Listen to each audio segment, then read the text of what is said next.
हाँ, इस पांच प्रश्न बताए थे, छठा बता रहे, देख लीजिए इसको। इससे कई सवाल बनेंगे आपके। इसमें लिखा है कि ए का नियामक दिया गया है x1/1, बी का दिया है x2/2 और सी का दिया है x3/3 त्रिभुज है। अब कहता है कि ये समझिए कि प्रॉब्लम नहीं है, ये आपका जिस तरह से ज्योमेट्री में प्रमेय पढ़ते हैं ना, प्रमेय की तरह ये है कि आप केंद्रक का नियामक ज्ञात कीजिए। सबसे पहले आपको ये समझना होगा कि केंद्रक कहते किसे।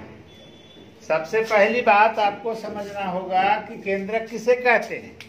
तो आप जरा सा इसको देखिए, कोई अगर इस तरह से त्रिभुज है ABC, तो केंद्रक की परिभाषा अगर आपसे पूछता है कि केंद्रक की क्या परिभाषा है, तो आप यही कहेंगे कि किसी भी शीर्ष से, कितने शीर्ष हैं त्रिभुज में? 3 शीर्ष है। तो त्रिभुज किसी भी शीर्ष से सामने की भुजा के मध्य बिंदु को मिलाने वाली रेखा, ये देखिए शीर्ष है, सामने की भुजा का मध्य बिंदु है, ये इसका मध्य बिंदु मान लीजिए यहाँ है, तो सामने के शीर्ष से मिलाने वाली रेखा ये हो जाएगा मध्य बिंदु को। ये माध्यिका कहलाती। क्या कहलाएगी? ये किसी भी शीर्ष से, त्रिभुज के किसी शीर्ष से सामने की भुजा के मध्य बिंदु को मिलाने वाली रेखा माध्यिका रेखा कहलाती है।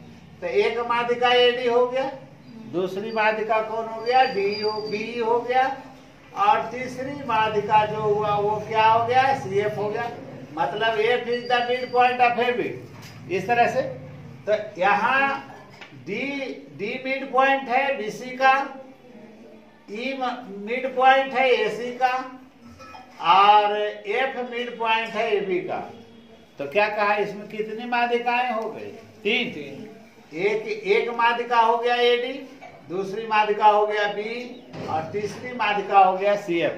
तो आप मध्य बिंदु का नियामक निकालने का मतलब, कल मैं बताया था कि कोई रेखाखंड AB है, इस रेखाखंड में मध्य बिंदु अगर कोई P है, तो अगर मध्य बिंदु होगा तो इसका नियामक अगर मालूम है, तो ये इसको क्या करते हैं? P का मध्य बिंदु का नियामक निकालने के लिए क्या करें?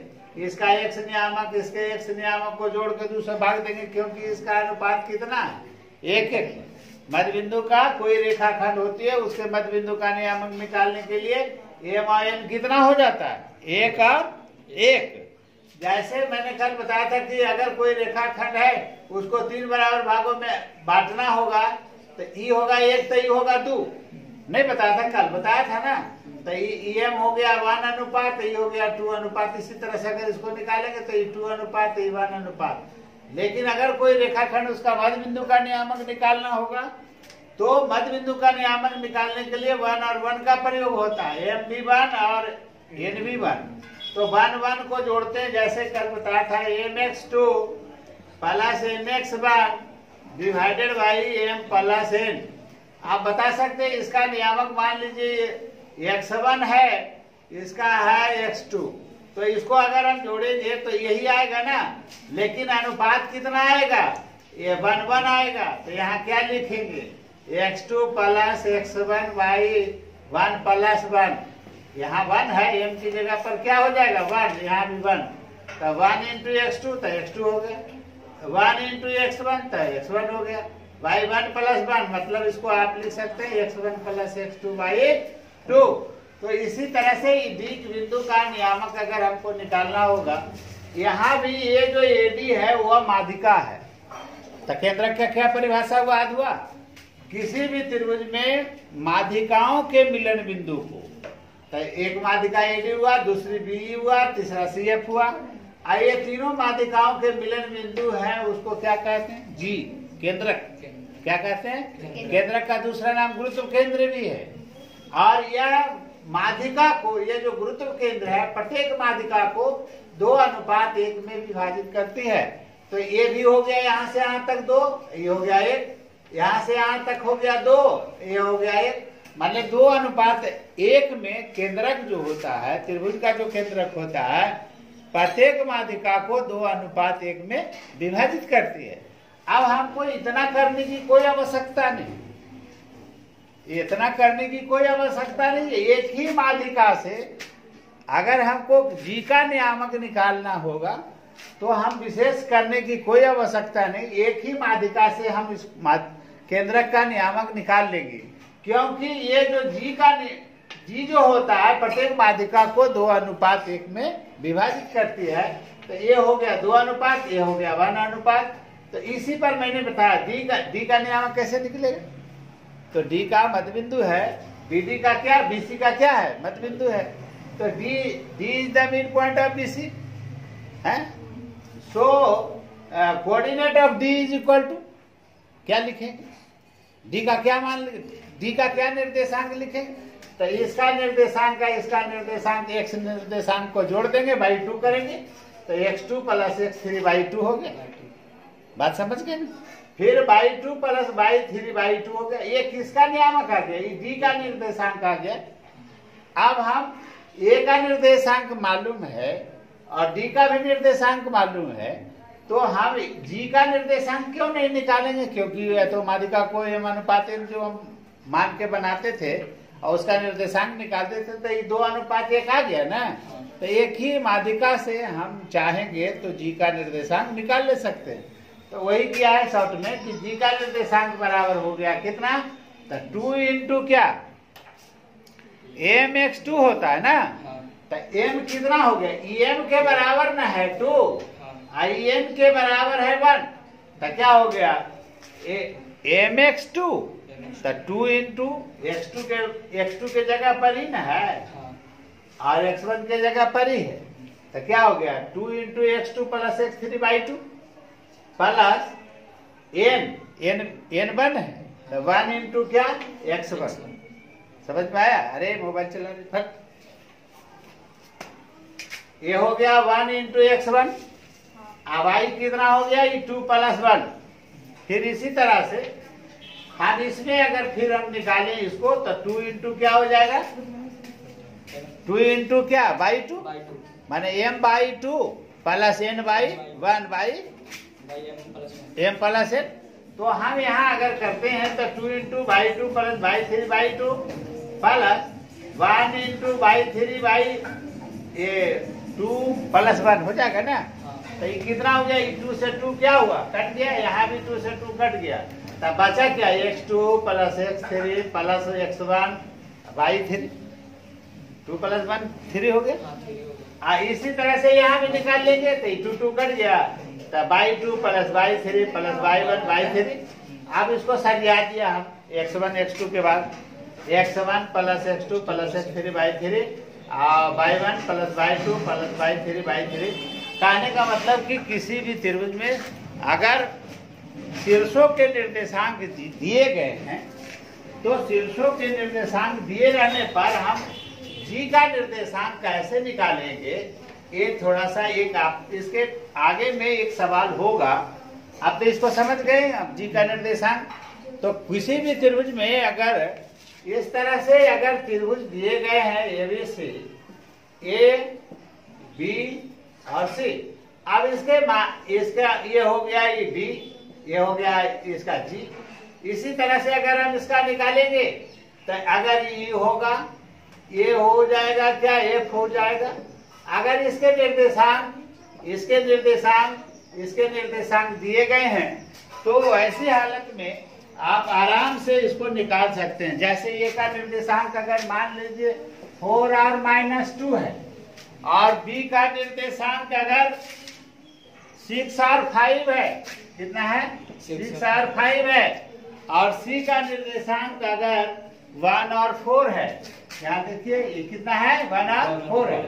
अगर आपको इस सवाल में अगर आपको पूछ दे सबसे पहले कि केंद्रक का निर्देशांक ज्ञात करें, केंद्रक का निर्देशांक ज्ञात करें, तो आप तीनों तरीका अपना सकते हैं। आप इसका मध्य बिंदु का निर्देशांक निकालिएगा। मध्य बिंदु का निर्देशांक निकालने का क्या बताया कि x1 इस दोनों को जोड़ दीजिए तो 6x 7/2 हो गया। बात समझ में आना, 5 4 9/2 हो गया, ऐसे हो गया। अभी जी जो है 2:1 में विभाजित करती है ना।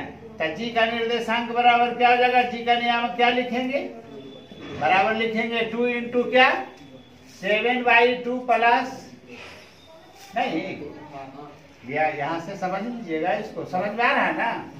प्लस हो जाएगा 1 इंटू कितना 4 हो जाएगा, बाई कितना हो जाएगा 2 + 1 हो जाएगा। एक्स निर्देशांक हो रहा, जी का एक्स नियम नहीं समझा, जगह नहीं है इसलिए इसमें बता दे रहे हैं। कट गया ये, तो ये हो गया 7 प्लस कितना 4/3, मतलब हो गया 11/3।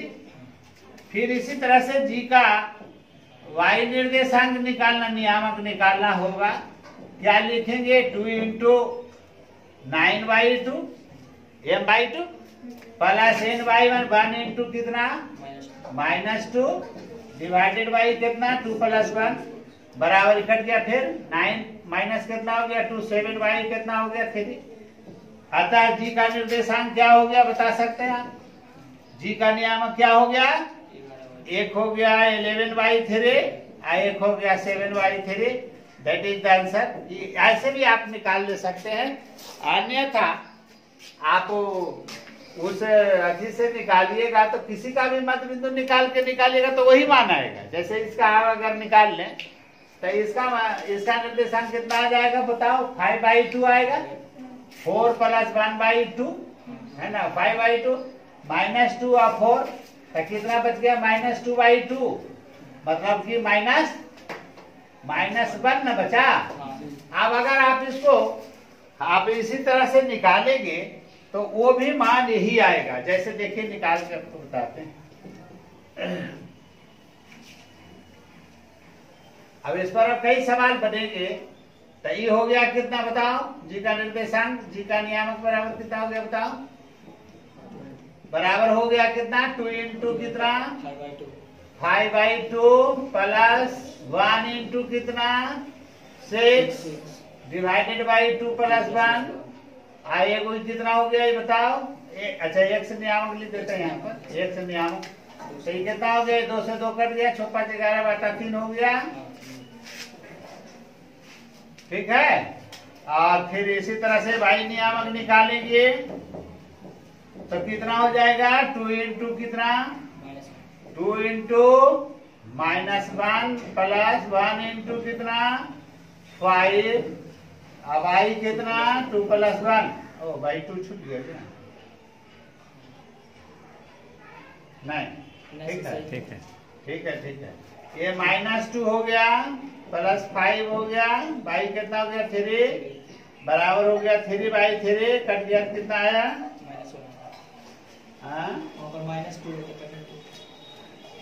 टाइम स्टेप हुआ था जगह कम रहने। 2 इंटू कितना 1 ना प्लस 1 इंटू कितना 5 डिवाइडेड बाई कितना 2 + 1। अब बताएंगे 5 2 7/3 आया ना। ये देखो इसके बराबर है। मतलब आप किसी भी भुजा के मध्य बिंदु से अब इसका निकाल लिया, इसी तरह एफ का भी निकाल ले सकते हैं सीएफ से है ना। ये 2:1 में विभाजित करेगा।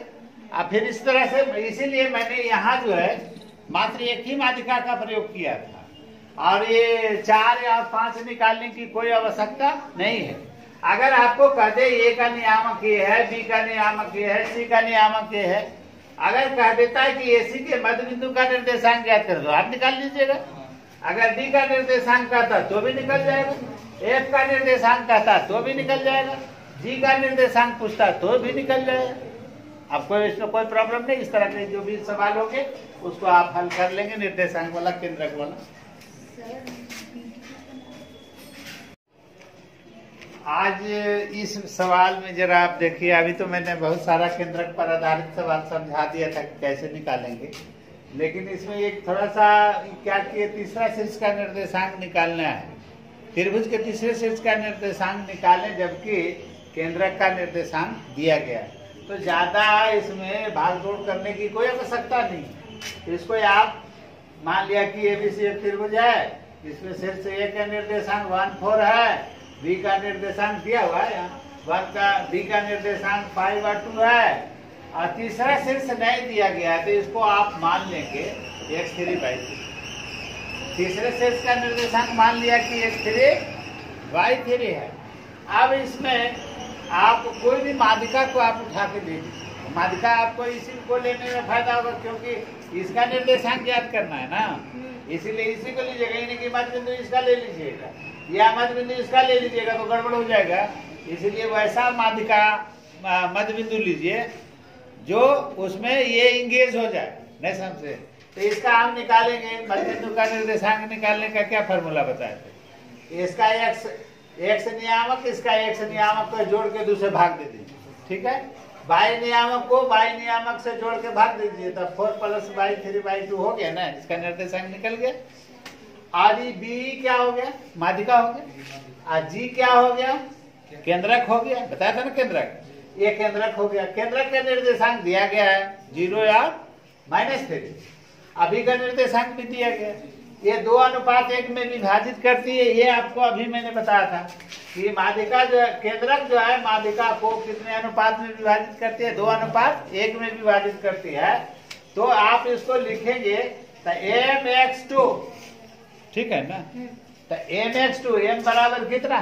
2। और x2 बराबर कितना है? 1 + x3/2। जरा ध्यान दीजिएगा, 1 + x3/2 प्लस n के जगह पर कितना? 1 और x1 माने 5, तो 1 × 5 हो गया, यहाँ हो गया ना। यहाँ हो गया m + n माने 2 जोड़े, समझ गए ना।